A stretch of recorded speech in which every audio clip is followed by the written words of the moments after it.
नहीं, जब सीने में आग लगी होती तो ज्वलंत तो फिर खुद ही हो जाता ना। आपके सीने में आग लगी हुई है इस वक्त की, यूपीएस आ गया।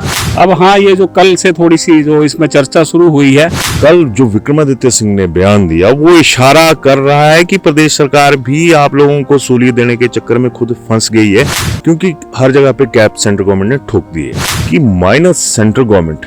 हिमाचल सरकार का सर्वाइवल रेट बिल्कुल नेगेटिव है कि हर जगह ओपीएस के बारे में कहा जाता है कि ओपीएस दी है, तो इसको बार बार कहना मैं नहीं समझता कि बिल्कुल ठीक है। अब एक पब्लिक में भी परसेप्शन बन रही है और पब्लिक का ये कहना है कि भैया 2-2.5 लाख कर्मचारी हैं, बाकी जो 70-80 लाख की जनता है उनका भी तो हक है कि इन 2-2.5 लाख परिवारों की खुशी देखनी है। बार बार इसी का यही कहा जाएगा कि ओपीएस की वजह से ऐसा हुआ, तो ओपीएस का क्वेश्चन मार्क तो इस आम जनता में गलत मैसेज तो जाएगा ही जाएगा। सरकार दे रही फिर ये मैसेज।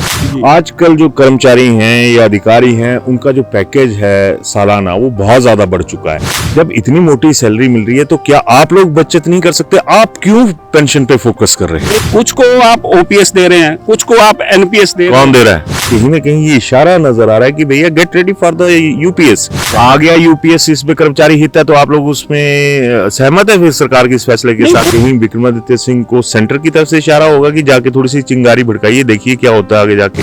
बकाया कोई क्यों नहीं बोला पिन पॉइंट करके विक्रमादित्य सिंह किस वजह से आगे आए होंगे? अब देखिए, समझाना तो कैबिनेट का एजेंडा उन्होंने घोषित कर दिया कि अब ये कैबिनेट में जाएगा मसला, एजेंडा घोषित हो गया।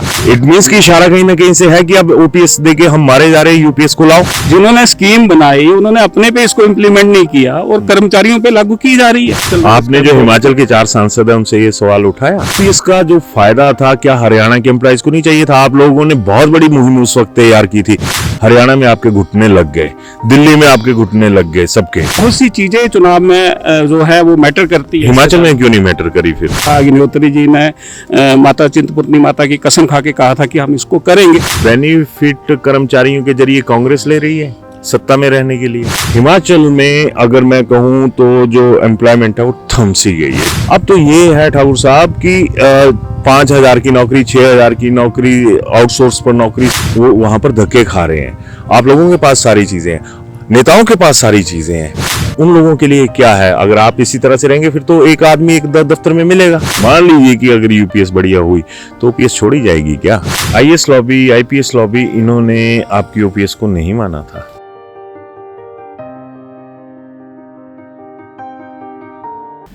अभिवादन स्वीकार करें। विशाल, सबसे पहले जरा सुखू भाई जरा पीठ के पीछे आ गए थे, इसको क्लोजअप पे लो। ये पोस्टर है और ये लिखा है ओपीएस अवर प्राइड सुखू। नई फॉर्म जो थी, जो अराजपत्रित कर्मचारी महासंघ है, उन्होंने ये डिजाइन किया था और तमाम गाड़ियों पर यही पोस्टर चलता है और सुखू द नायक यहाँ पर आपको लिखा हुआ नजर आ रहा होगा।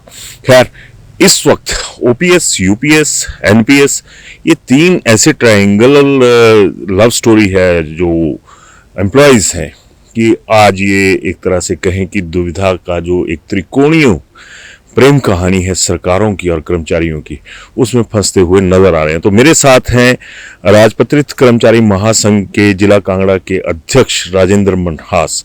मनहास साहब, स्वागत। थोड़ा सा नजदीक आइए, सुखू भाई के चेहरे पे। धन्यवाद भाई उदय जी, और आपके न्यूज चैनल का भी मैं धन्यवाद करता हूँ। एक ज्वलंत विषय पे आपने यहाँ मौका दिया। नहीं, जब सीने में आग लगी होती तो ज्वलंत तो फिर खुद ही हो जाता ना। आपके सीने में आग लगी हुई है इस वक्त की, यूपीएस आ गया। नहीं, यूपीएस देखिए, जो कर्मचारियों की डिमांड थी जिसको लेके संघर्ष हुआ, वो माननीय मुख्यमंत्री जी ने उसको जो है वो जारी कर दिया है और कर्मचारी उससे सेटिस्फाइड है। और यूपीएस की तो ना हमारी कभी डिमांड रही है, ना एनपीएस की कभी डिमांड रही है। अब हाँ, ये जो कल से थोड़ी सी जो इसमें चर्चा शुरू हुई है, उसको लेके हमारे राज्य अध्यक्ष ने भी कल बयान दिया है पिछले कल कि यूपीएस जो है हिमाचल के कर्मचारियों को किसी भी उसमें जो है मंजूर नहीं है। चलिए, मान लिया कि मंजूर नहीं है, हर किसी का भविष्य होता है, सारी चीजें होती हैं, लेकिन कल जो विक्रमादित्य सिंह ने बयान दिया वो इशारा कर रहा है कि प्रदेश सरकार भी आप लोगों को सहूलियत देने के चक्कर में खुद फंस गई है, क्योंकि हर जगह पे कैप सेंट्रल गवर्नमेंट ने ठोक दी है। ना लोन मिल रहा है, ना बाकी जो अकॉर्डिंग टू लीडर्स ये बात मैं कह रहा हूं कि हमें तो भैया छोड़ दिया कि भटको जहां मर्जी भटको। और एक बात और बहुत बड़ी विक्रमादित्य सिंह ने कही और ऑन कैमरा कही कि माइनस सेंट्रल गवर्नमेंट, हिमाचल सरकार का सर्वाइवल रेट बिल्कुल नेगेटिव है। देखिए, आपकी बात जो आप कह रहे हैं मैं बिल्कुल मानता हूं कि कट केंद्र सरकार ने लगाया है, लेकिन जब ओपीएस जारी की गई और सारे यही हमारे फाइनेंस सेक्रेटरी, चीफ सेक्रेटरी और सरकार ने मंथन किया, कैबिनेट में अप्रूवल हुई, तो ये सारे प्लस माइनस सोच के ही जो है इसका निर्णय लिया गया। और हाँ, मैं आपको थोड़ा सा इस बारे में और बता दूं कि हर जगह ओपीएस के बारे में कहा जाता है कि ओपीएस दी है और उसकी वजह से जो है हिमाचल की जो हालत है वो खराब हुए है। लेकिन उदय भाई, एक बड़ी सोचने वाली बात यह है कि 1800 करोड़ रुपया हमारा हर साल कर्मचारियों का केंद्र सरकार को एनपीएस का उनका अपना शेयर और 14% जो गवर्नमेंट शेयर वो जाता था। तो जब 1800 करोड़ वो जाता था तो लोन लिमिट 1600 करोड़ की थी और इसके आंकड़े हमारे पास है। और अगर 1800 करोड़ जाना बंद हो गया तो 1600 करोड़ मिलना बंद हुआ, फिर भी 200 करोड़ रुपया जो है हिमाचल प्रदेश सरकार को बच रहा है। और अभी 7-7.5 हजार के करीब कर्मचारियों को ओपीएस दी है। तो इसको बार बार कहना मैं नहीं समझता कि बिल्कुल ठीक है, क्योंकि माननीय मुख्यमंत्री जी ने हाल ही में दाड़ी ग्राउंड में भी ये चीज कही कि यूपीएस के लिए केंद्र सरकार दबाव बना रही है। देखिए, जहां कंपनियों का पैसा जाएगा तो कंपनियां जो है सरकार पे दबाव बनाएंगी, और जब केंद्र पे दबाव बनेगा कि हिमाचल से 1800 करोड़ रुपया हर साल आता था कंपनियों के लिए, जो कंपनी के लिए एक ऊर्जा थी, वो जब बंद हुआ तो वो केंद्र पे दबाव बना रही है और केंद्र सरकार जो है हिमाचल पे दबाव बना रहा है। और हमें अपने मुख्यमंत्री पर भरोसा है कि वो जिस तरह से उन्होंने पिछले कुछ दिन पहले भी कहा कि वो कर्मचारी के बेटे हैं, जो उचित होगा वही करेंगे। अब मान लीजिए कि जिस तरह की अब एक पब्लिक में भी परसेप्शन बन रही है और पब्लिक का ये कहना है कि भैया 2-2.5 लाख कर्मचारी हैं, बाकी जो 70-80 लाख की जनता है उनका भी तो हक है कि इन 2-2.5 लाख परिवारों की खुशी देखनी है। ये एक आम आदमी का सवाल है वहां पे। क्योंकि अगर देखा जाए, मैंने एक थोड़ी देर पहले एक और इस विषय पे मैं कर रहा था, तो वहां पे यही बात आई कि आप लोग तो पलड़े में बिल्कुल हल्के जा रहे हो। इसके ऊपर आपकी क्या राय है? नहीं, देखिए, जब बहुत बड़े स्केल पे बार बार यही कहा जाएगा कि ओपीएस की वजह से ऐसा हुआ, तो ओपीएस का क्वेश्चन मार्क तो इस आम जनता में गलत मैसेज तो जाएगा ही जाएगा। सरकार दे रही फिर ये मैसेज? नहीं, सरकार जिसने आपको ओपीएस दिया वो बोल रही है कि हम, या आप लोग बोल रहे हैं कि हमें ओपीएस मिल गया, हम बहुत खुश हैं, बाकी रोते हैं तो रोएं? देखिए, जब भी कोई चीज जो पिछले 20-22 साल से जो बंद थी उसको लागू किया गया, आप आज से पहले की परिस्थितियां देखिए, जब ओपीएस नहीं दी जा रही थी तो प्रदेश की भी तब भी तो यही हालात थे। तब भी कैप नहीं लगी थी ना। तब भी तो लोन, देखिए, जो मैं वो कह रहा हूँ कि कैप तो रिस्ट्रिक्शन है। 1600 करोड़ रुपए का अगर कैप लगा है तो 1800 करोड़ रुपए जाना बंद हो रहा है। तो एक तरह से जब ये है कि आपका अपना जो आप वहां से लेते थे वही तो आप केंद्र को वापस कर देते थे, तो उसका टोपियां घूमती रही। उसका रोड़ा जो है वो नहीं रोड़ा चाहिए। और खासकर उन लोगों को भी इस विषय में बिल्कुल नहीं बोलना चाहिए जिनको इस बारे में पूरी नॉलेज नहीं है। मैं देखता हूँ, देखिए, आज की डेट में क्या है कि जिनको पूरा ज्ञान नहीं है, और आधा अधूरा ज्ञान हमेशा खतरनाक होता है। हम कह रहे हैं कि ये और आप कह रहे हैं कि जैसे आम और भी जनता है। देखिए, कर्मचारी, हिमाचल का कर्मचारी, खासकर मैं कहता हूं कि अगर मैं अकेला कर्मचारी हूं तो मेरे साथ मेरे परिवार के 10 सदस्य भी जुड़े हुए हैं और वो उसी पेंशन से सरवाइव हो रहे हैं। तो इसलिए कुछ ही एक को मिला है तो मतलब वो 10 को मिला है। अगर वो 2.5 लाख को मिला है तो वो संख्या 25 लाख हो जाती है। मनाज साहब, यहाँ पे मैं आपको टोक रहा हूँ। जब ये चीजें चलती हैं तो मैं ऑन द बिहाफ ऑफ जो पब्लिक वॉइस है उसके लिहाज से बोल रहा हूँ। आजकल जो कर्मचारी हैं या अधिकारी हैं उनका जो पैकेज है सालाना वो बहुत ज्यादा बढ़ चुका है। अब लोग कहते हैं कि भैया हम तो एक मजदूरी करके भी अपना बैंक बैलेंस चाहे थोड़ा सा बने हम बना लेते हैं। जब इतनी मोटी सैलरी मिल रही है तो क्या आप लोग बचत नहीं कर सकते? आप क्यों पेंशन पे फोकस कर रहे हैं? देखिए, मैं आपकी बात से बिल्कुल सहमत हूँ, लेकिन उदय भाई बात ऐसा है ना कि सभी के लिए एक ही पैटर्न रहे ना। कुछ को आप ओपीएस दे रहे हैं, कुछ को आप एनपीएस दे रहे हैं। कौन दे रहा है? सरकारें दे रही हैं। जो कौन सी सरकारें? सारी सरकारें दे रही हैं। हिमाचल सरकार भी ऐसे कर रही है? हिमाचल सरकार, देखिए, हिमाचल सरकार ने तो 1,36,000 कर्मचारियों को ओपीएस दी है जो 2003 से बंद थी। तो इसलिए हम इस सरकार को, और पहला ऐसा राज्य हिमाचल जो बना है पूरे भारत का जहां पे ओल्ड पेंशन स्कीम पुनः चालू की जा रही है, और उसको इशू बनाने की कोशिश जो है वो लगातार, देखिए, पहले आप पिछले विधानसभा चुनाव का रिजल्ट उठा के देख लीजिए कि किस तरह से कर्मचारियों ने इस पेंशन के लिए संघर्ष किया। मैं मान रहा हूँ उसी चीज में ये अब बात भी निकल के आती है कि आप लोगों ने कांग्रेस को सत्ता में लाया, अदरवाइज कोई बहुत ज्यादा फर्क नहीं था बीजेपी और कांग्रेस में, और आपने एक मुश्त वोट जो था वो अपनी ओपीएस के लिए दिया। आपकी भाषा में बात करूं तो, और सामान्य आदमी की भाषा में बात करूं तो, आपने वोट जो था वो कांग्रेस को कास्ट किया। एनी हाउ, ये एक अलग मसला है, मताधिकार पे अपना ये होता है। अब जैसे कल विक्रमादित्य सिंह ने कहा, मेरा अगर जिस तरह से ऑब्जर्वेशन कहें तो कहीं ना कहीं ये इशारा नजर आ रहा है कि भैया get ready for the UPS, है ना, हो गया पता जितना सा ओपीएस होना था, क्योंकि प्रदेश भी चलाना उसकी जिम्मेदारी भी है, उसके खर्चे भी हैं। देखिए विक्रमादित्य जी ने, जो मैंने भी वो सुना है जो कल कहा है, उन्होंने लास्ट में ये भी कहा है कि जो कर्मचारी हित में फैसला होगा वो लिए जाए। आ गया यूपीएस, इसमें कर्मचारी हित है, तो आप लोग उसमें सहमत है फिर सरकार के इस फैसले के साथ कि तो हमारे हित में? देखिए कर्मचारी तो सिर्फ ओपीएस के साथ ही जाना चाहता है। अब विक्रमादित्य जी को शायद लगा होगा कि ओपीएस से हो सकता है कि यूपीएस बेहतर हो, और इसलिए उन्होंने ये बात कही हो, ये तो वही बता पाएंगे। विक्रमादित्य सिंह के सेंटर के जो लोग हैं उनके साथ अच्छे रिलेशन है, क्या लगता है भाई आपको कि कहीं विक्रमादित्य सिंह को सेंटर की तरफ से इशारा होगा कि जाके थोड़ी सी चिंगारी भड़काइए, देखिए क्या होता है आगे जाके? देखिए विक्रमादित्य जी को जहां हम इस आंदोलन के दौरान जानते हैं, विधानसभा इलेक्शन से पहले उन्होंने बहुत पहले एक पोस्ट डाली थी कि हिमाचल प्रदेश के कर्मचारियों को ओपीएस जो है वो कांग्रेस देगी, इसका स्क्रीनशॉट लेके आप रख लो, और वो बहुत वायरल पोस्ट हुई है।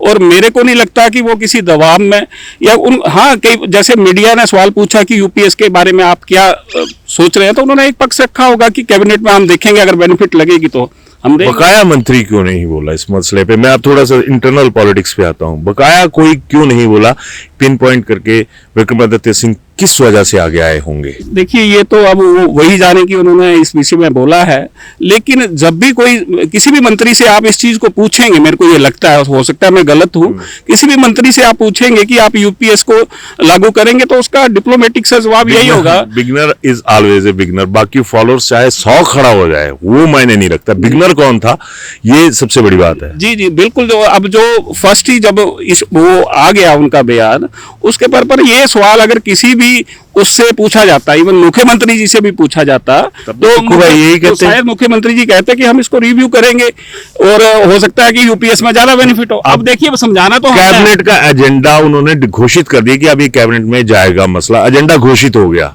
बकौल विक्रमादित्य सिंह। इट मींस की इशारा कहीं ना कहीं से है कि अब ओपीएस देके हम मारे जा रहे हैं, यूपीएस को लाओ, केंद्र के साथ चलो।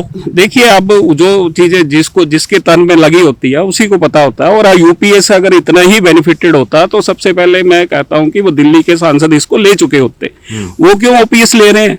जिन्होंने स्कीम बनाई उन्होंने अपने पे इसको इम्प्लीमेंट नहीं किया और कर्मचारियों पे लागू की जा रही है, और हमने बिल्कुल शुरू से लेके इस स्कीम को नकारा है। आपने देखा हमारा पूरे हिमाचल, आपने जो हिमाचल के 4 सांसद हैं उनसे ये सवाल उठाया किस बारे में? इसी में यूपीएस और ओपीएस के मसले में। देखिए ये इनका तो स्ट्रक्चर ही अलग है। देखिए पेंशन देना प्रदेश सरकार का अपना फैसला है, और हम माननीय मुख्यमंत्री जी पर हमें भरोसा है, क्योंकि केंद्र तो देखिए जिन राज्यों में केंद्र की सरकारें हैं वो वहां पे ओपीएस नहीं कर पाई, और पिछला जो इतना बड़ा आंदोलन हुआ सब कुछ उन्होंने कोशिश की लेकिन ओपीएस नहीं दे पाए। ओपीएस का जो फायदा था क्या हरियाणा के एम्प्लॉइज को नहीं चाहिए था? आप लोगों ने बहुत बड़ी मुहिम उस वक्त तैयार की थी, हरियाणा में आपके घुटने लग गए, दिल्ली में आपके घुटने लग गए, सबके, है ना? जी जी। तो फिर ओपीएस हिमाचलियों को ही जरूरी है, फिर बाकी स्टेट्स का जो एम्प्लॉई और आपकी जो लाइन लेंथ है सोचने की वो अलग है। उदय भाई आपने बड़ा अच्छा कहा, लेकिन देखिए कर्मचारियों के जो पोस्टल बैलेट है उसको मापने वही बताते हैं कि वो किस तरफ के हैं। हर तो पोस्टल बैलेट से नहीं ना जाता, जिनकी एम्प्लॉइज की ड्यूटी लगी होगी वो ही जाएंगे ना। ये है कि विधानसभा, लोकसभा की बात नहीं करूंगा, विधानसभा चुनाव में, मैं भी विधानसभा की बात कर रहा हूं। जो विधानसभा चुनाव जो होते हैं उसमें एक पैमाना रहता है,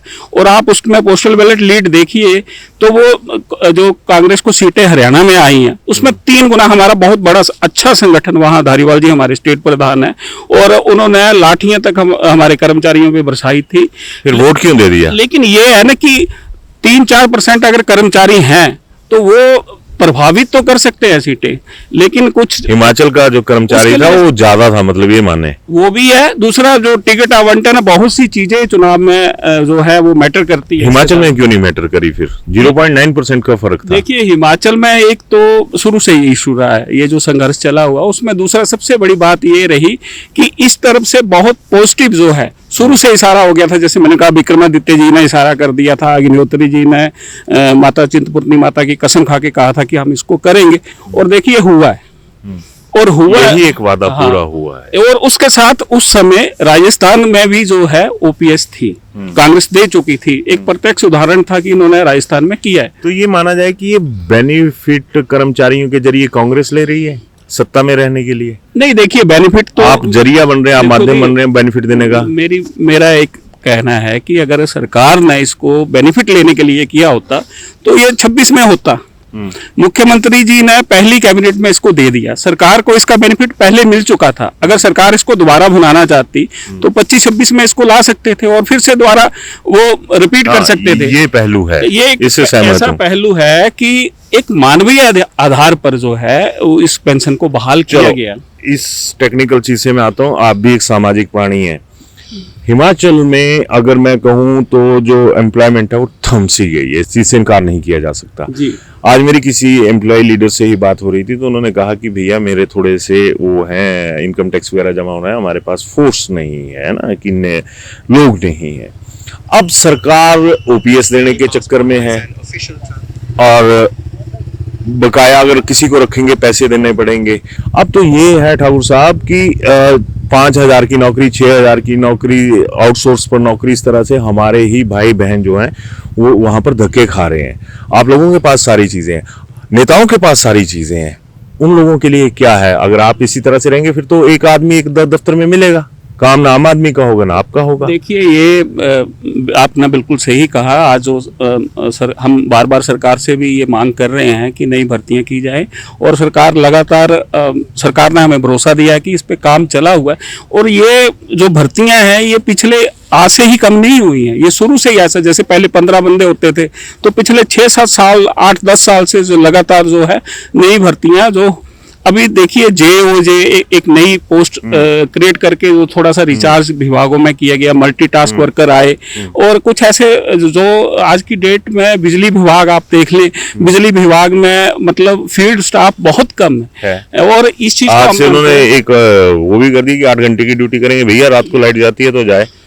बिल्कुल, देखिए, और वो भी ओपीएस के पीछे हैं, वो भी रेगुलाइजेशन के पीछे हैं, वो भी अपॉइंटमेंट्स के पीछे हैं, फिर होगी कहाँ से ये सब? देखिए, बिजली विभाग एक ऐसा विभाग है जो दिन रात काम करता है, और जो उनके रिसोर्सेज हैं बहुत कम है, लेकिन उस लिहाज से भी वो बहुत अच्छा कार्य कर रहा है, और कई कर्मचारियों ने अपनी जान गंवाई है खंभों में। और बड़े दुख की बात है कि जो एसओपी हिमाचल प्रदेश सरकार ने निकाली वो बोर्ड अपने कर्मचारियों को देने में असमर्थ रहा। एचआरटीसी विभाग अपने कर्मचारियों को दे रहा है। मैं यहाँ पे टोक रहा हूँ, एक दौर था कि जो इलेक्ट्रिसिटी बोर्ड था वो सरकारों को लोन देता था, बिल्कुल माने इस चीज को। जी जी। आज ये हालात तो इन नेताओं की वजह से हुए, चाहे वो किसी भी दल के हों।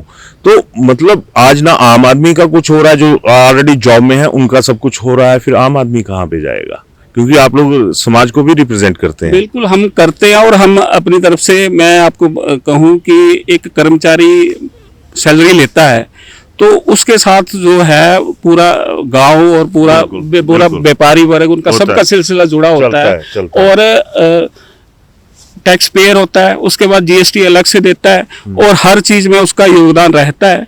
लेकिन आज जो हालात हैं उस हालात में मेरे को लगता है कि युवा जो हमारे हर साल जिनकी संख्या बढ़ती जा रही है, उस विषय में सरकार वचनबद्ध तो दिखती है, लेकिन कहीं ना कहीं अभी भी कमी नजर आती है। जो मानने वाली बात है वो बिल्कुल है। चलिए, लास्ट में एक सवाल रहेगा कि अगर यूपीएस बढ़िया हुई है तो क्यासों की बात, मान लीजिए कि अगर यूपीएस बढ़िया हुई तो ओपीएस छोड़ी जाएगी क्या? देखिए, यूपीएस हम इसका मंथन कर चुके हैं उदय भाई। यूपीएस देता है 25 साल के बाद 50% पेंशन की गारंटी, और आज की डेट में जो कर्मचारी है 7-7, 8-8 साल कॉन्ट्रैक्ट पे लग रहा है, 12-12 साल डेली वेज लग रहा है, 30-30, 35-35 साल के बाद नौकरियां लग रही है, तो उसकी 25 साल नौकरी तो कहीं से भी मेरे को लगता है कि 70% कर्मचारी तो बाहर हो जाएंगे। और यहाँ पे ओपीएस में 10 साल नौकरी पे 50% पेंशन मिल रही है, तो यूपीएस के साथ कौन जाएगा? अगर बेहतर होती हमें कोई इतराज नहीं था, और हम कहते हमें कोई ये नहीं है कि हमें यूपीएस से मतलब इस स्कीम में जो खामियां हैं हमें उससे इतराज है। और सरकार हिमाचल प्रदेश में अगर सोच भी रही है, यूपीएस के बारे में, तो उसको सिर्फ ऑप्शन के रूप में दिया जाए। लेकिन मेन ये है कि यूपीएस के साथ ओपीएस का ऑप्शन भी कर्मचारी को होना चाहिए। और मैं दावे से के साथ कह सकता हूं कि हिमाचल के 99% कर्मचारी जो है वो ओपीएस के जाएंगे, यूपीएस के साथ नहीं जाएंगे, क्योंकि एनपीएस के साथ अभी भी महज 1600 कर्मचारी हैं। एक बात पूछूं सर, जी जी, आईएएस लॉबी, आईपीएस लॉबी, इन्होंने आपकी ओपीएस को नहीं माना था, देखिए जबकि नीति निर्धारक ये है। जी, जो आईएएस होते हैं इनके सेंटर रूल्स होते हैं और उस हिसाब से इनको, और जो एचएएस होते हैं उन्होंने भी कईयों ने नहीं लिया है, क्योंकि कल को उन्होंने प्रमोट होना है तो वो इसमें एसीआर खराब ना हो जाए, एसीआर खराब नहीं हो जाए, इसमें यह है कि वो आगे जाके लेना पड़ेगा, तो इसलिए वो वही है। वो 1600 कुछ हैं, मतलब 1,36,000 कर्मचारियों में से 1600 कुछ कर्मचारी ऐसे हैं जो जिनकी या तो अधिकारी भी कहिए, कर्मचारी के अलावा अधिकारी, डॉक्टर्स कुछ ऐसे हैं जिनको लगता है कि वो बेनिफिटेड है या कुछ ऐसा है, तो वो उनका है तो, लेकिन ऑप्शनल है ना, कि ऑप्शन लिया है। अगर ये भी यूपीएस का ऑप्शन देना चाहते हैं तो दे दे, हमें कोई इतराज नहीं है। लेकिन इसको कि हर कर्मचारी पे लागू करेंगे तो उस पे तो फिर से वही बवाल खड़ा हो जाएगा जो पहले हुआ था। बिल्कुल। Thank you very much sir. कुछ बोलना है अभी ठाकुर साहब, आप बोल सकते हैं, पब्लिक के लिए भी, सरकार के लिए भी। कैमरा फेस करके बोल दीजिए। देखिए, धन्यवाद भाई उदय जी, और मैं अपने साथियों को भी भरोसा दिलाता हूं इस चैनल के माध्यम से कि जिस तरह से मुख्यमंत्री जी ने हमें पहली कैबिनेट में ओपीएस दी है, ये यूपीएस जो है ये किसी भी रूप में हिमाचल प्रदेश में लागू नहीं होगी, क्योंकि हम लगातार मुख्यमंत्री जी से जुड़े हैं और मुख्यमंत्री जी हमें ऐसे लगते हैं कि हमारे परिवार के सदस्य हैं, और ये किसी भी कीमत पे कर्मचारियों के हितों की कुर्बानी नहीं देंगे। धन्यवाद। धन्यवाद। मामला एक बार फिर से कैबिनेट में जाने के लिए तैयार है। एजेंडे की बात हुई पहले भी, और मैंने एक जगह कहीं और भी चला हुआ था कि यूपीएस कि अगर मैं दूसरी एक सामान्य भाषा में बात करूं तो वो अनइंटरप्टेड पावर सप्लाई है। और हिमाचल सरकार की जो सप्लाई है, फाइनेंशियल सप्लाई, वो कहीं ना कहीं इतनी बुरी तरह से घुट गई है कि सरकार के लिए ये मुश्किल हो गया है कि 10 गारंटियों में से जो टॉप गारंटी पूरा की थी, अब उसको आगे कंटिन्यूटी में रख पाएगी या नहीं रख पाएगी। और इसके साथ जो सवाल थे, अहम सवाल थे, वो भी मैंने मनहास साहब के साथ रखे। और इनके साथ आपको बातचीत कैसी लगी, मनहास साहब का रवैया कैसा लगा, इनकी सोच कैसी लगी, रवैया शब्द शायद गलत है, सोच कैसी लगी, वो जरूर बताइएगा। धन्यवाद जी। नमस्कार, मेरा नाम बॉबी शर्मा है और मैं सिरमौर से बिलोंग करता हूँ, सिरमौर खारीपुरदार। और मैंने जब भूषण ज्वेलर का लकी ड्रॉ होना था उससे एक दिन पहले ही अपने वाइफ के लिए एक चेन ली थी और मुझे उसमें 9 कूपन मिले थे। उस पर रहा कि मेरी एक गाड़ी निकली हुई है, तो मैं इसके लिए भूषण ज्वेलर का बहुत बहुत शुक्रगुजार हूँ कि उन्होंने मुझे 9 कूपन दिए और 9 कूपन में उसमें एक लकी पर्सन में निकला।